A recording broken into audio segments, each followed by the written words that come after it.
Hi folks, and welcome to this episode of the Irish History Podcast, The Witch, Mary Doheny and 19th Century Supernatural Scam. This show originated in research for another upcoming episode on one of the most brutal killings in modern Irish history. That is the story of Bridget Cleary, who died in 1895, the last woman burned alive in Ireland. That's proving a hard show to get right, not least because it's wrapped up in superstitions. However, in the course of the research, I came across the remarkable life of the 19th century con woman Mary Doheny, and I thought that you'd appreciate a podcast on her story. Now, in the 21st century, when we think of con men or scams, we usually think of bogus emails or phone calls trying to fool people into handing over bank details. However, in the 19th century, things operated a little differently. The remarkable activities of Mary Doheny, branded a witch by her contemporaries, is almost unbelievable. In 19th century Ireland, there was still some magic in the world, or rather a belief in magic at least, and she exploited this to the hilt, as we shall see. Before we set out for 1864 and the story of Mary Doheny, I want to mention my new book. As many of you are aware, my latest book on the Black Death, 1348 A Medieval Apocalypse, was released last month. This book was funded by you, the podcast audience, and helped to break new ground. It was pointed out recently that this is, in fact, the first book on Irish history that's been crowdfunded. The book, 1348 A Medieval Apocalypse, The Black Death in Ireland, tells a fascinating story of the Great Plague through the lives of 8 Irish people who lived through the 14th century, when famine, war and revolt were all features of daily life. This is the stuff that series like Game of Thrones is based on. If you know nothing or a lot about the Middle Ages, this book is still easy to relate to.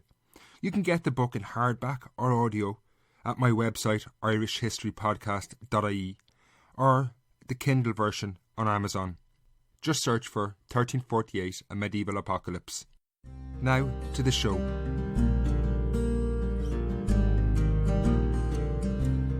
In early 1863, Mary Doheny and her husband, a blind beggar, moved to the town of Carriganshire in South Tipperary. While they were poor and of little means, within 18 months Mary had become one of the most famous and controversial characters in the town, gaining both national fame and notoriety. When, in September 1864, she was hauled before a court in Carriganshire, accused of orchestrating one of the bizarrest scams of the 19th century, the room was thronged with her opponents and supporters. Whatever she was, Mary Doheny was certainly not an average person. Described as being about 40 and good-looking by a newspaper reporter in 1864, she and her husband were something of an odd couple.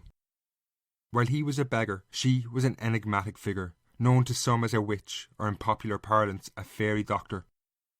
Fairy doctors, alternatively known as herb doctors, were natural healers of a sort that plied their trade up and down Ireland until the early 20th century.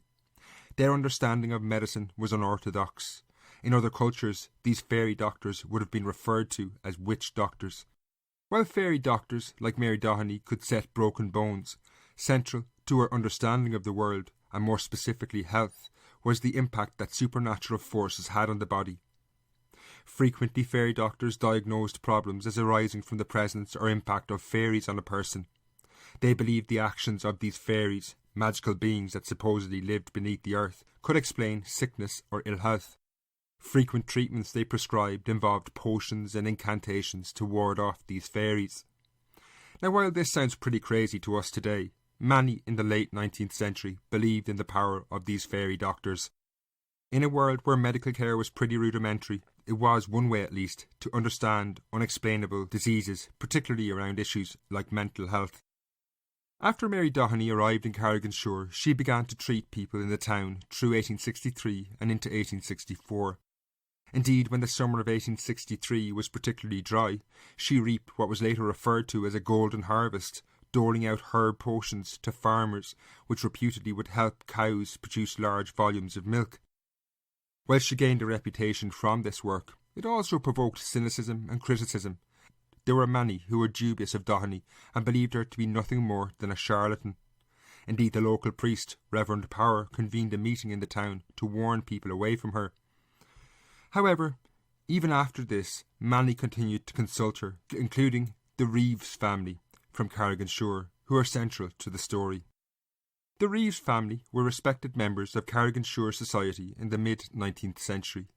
Joseph Reeves was a policeman in the Royal Irish Constabulary, and by 1864 was something of a veteran, having given nearly 22 years of service.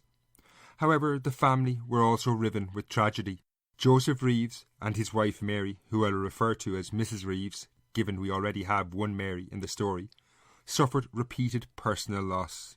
Mary Reeves' sister Ellen had died in 1853, followed by another sister Margaret in 1857. Then, in 1860, their son, William, a boy of 10 years of age, passed away. The following year of 1861, Mrs. Reeves' father, another William, died, only to be followed to the grave by her sister, Bridget.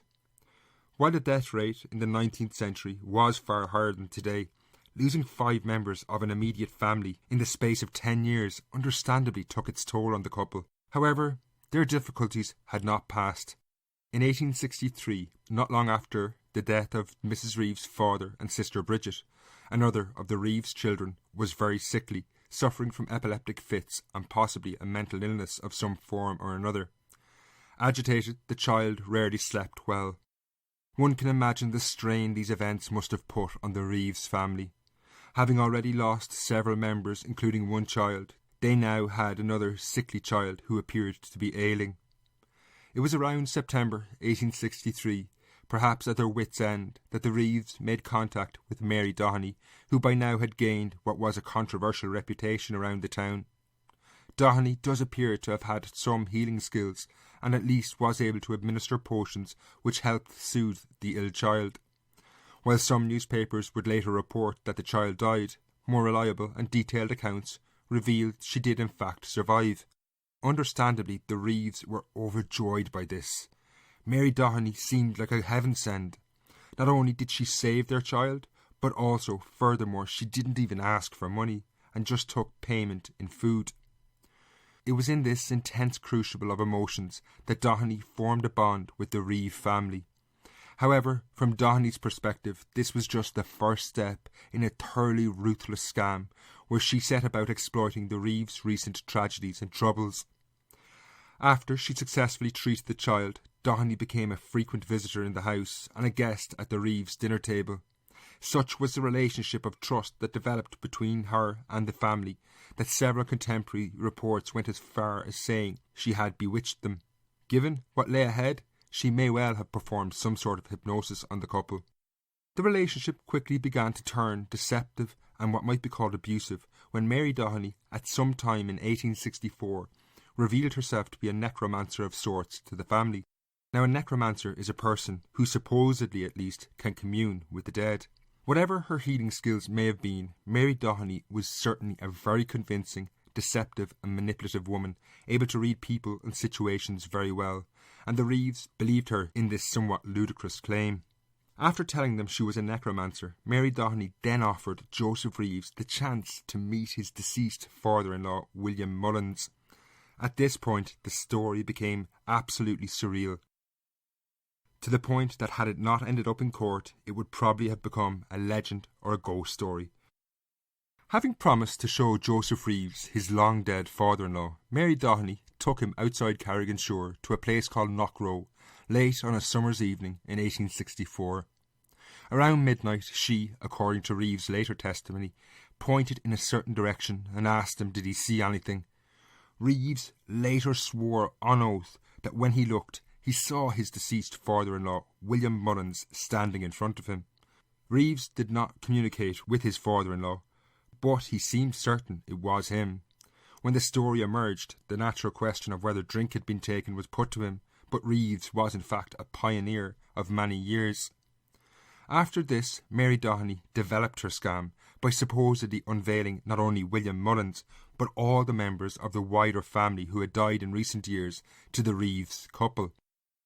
For this, they both accompanied Doheny to an abandoned house at midnight, where Mrs. Reeves' 3 dead sisters supposedly appeared. How exactly Doheny was achieving this deception is unknown, but presumably she had accomplices. In the most ruthless and probably sinister aspect of the deception, the couple also claimed Doheny was able to show them their deceased child, William, at the house as well. The Reeves at this point were completely duped by Doheny and her accomplices. She elaborated on the story, telling the couple that these were not just ghosts, but in fact their relatives who had been resurrected from the dead. While the reason was left unstated, she added a further detail that they had to remain in the ruined house for 3 months, after which they could then return to Carriganshore to live. Strange as it sounds, the Reeves totally believed this story, that, after spending 3 months in this ruined house, their deceased relatives would return and live in Carriganshore with them. Mrs. Reeves, when talking about her father later, stated, "He died 3 years ago and was buried in Carriganshore, but he is now living in Carriganshore." Having carefully, maliciously and successfully laid the groundwork, Mary Doheny now proceeded with the scam. Not long after these strange events, one of the Reeves' living children, Terence, arrived home with a letter purporting to be from the resurrected relatives, saying they needed food. Confused, Mrs. Reeves consulted her resident expert in all things supernatural, Mary Doheny, about what she should send. Soon, tea, milk, bread, butter, and other food was being sent on a daily basis to the abandoned house. The messengers were either the Reeves' young son, Terence, or a niece. The children met what they thought was a dead relative returned to life. Unsurprisingly, the food parcels then made their way to Mary Doheny's house. Doheny, having utterly convinced the couple, now increasingly demanded expensive and varied foods. The Reeves family even received a request for tobacco for their dead relatives, and had some of the food that they sent up returned with the excuse that it wasn't to their relatives' liking. Unbelievably, the Reeves did not suspect Doheny at all. Unsurprisingly, providing the food for their supposedly resurrected relatives became a costly business, and the Reeves soon found themselves short of money and increasingly in debt. However, Doheny cleverly strung them along. For the scam to work, she needed to incorporate a reward for the Reeves' generosity. They could and would not be able to continue giving money unless they thought at some stage they would get something back in order to pay off their increasing debts. So it was that the Reeves received letters purportedly from their once dead relatives now living in the house. In these letters, the Reeves were promised great wealth and fortune. The letters promised that once their relatives returned to live in Carriganshore, they were going to bring with them great wealth and bestow land on the couple. With the promise of this wealth, the Reeves continued to bankrupt themselves. Indeed, the story at some points was tragic.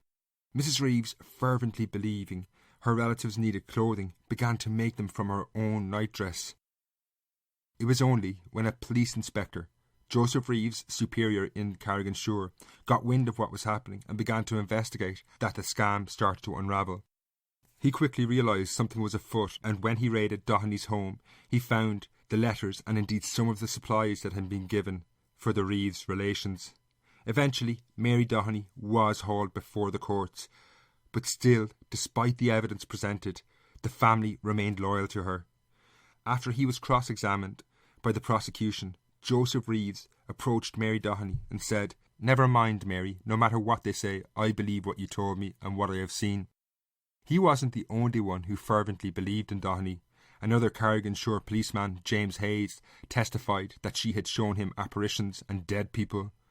Local newspapers noted how respectable members of Carriganshore society also supported Mary Doheny. The scam, which no doubt kept her and her family fed for months, was tragic. While Doheny herself was no doubt poor, it's hard to make excuses for her, given she targeted a family that were vulnerable and ultimately went bankrupt themselves. Reflecting back on the story, it seems at times hard to believe. It's often said that for a lie to work, the victim needs on some level to want the lie to be true. That is certainly the case in this story. The Reeves family clearly had suffered terrible tragedy in their family, and Mary Doheny was able to exploit this. No doubt they genuinely wanted to believe that their dead relatives had returned to life. That said, Mary Doheny herself was a pretty unusual and mysterious person. She undoubtedly did have skills at healing, which allowed her to gain trust of the family in the first place. She also appears to have been a very persuasive and convincing person. Most of all, she was utterly ruthless to use a family's tragedy against them, particularly the loss of a child. However, the story also reveals the persistence of supernatural beliefs in Irish society in the late 19th century.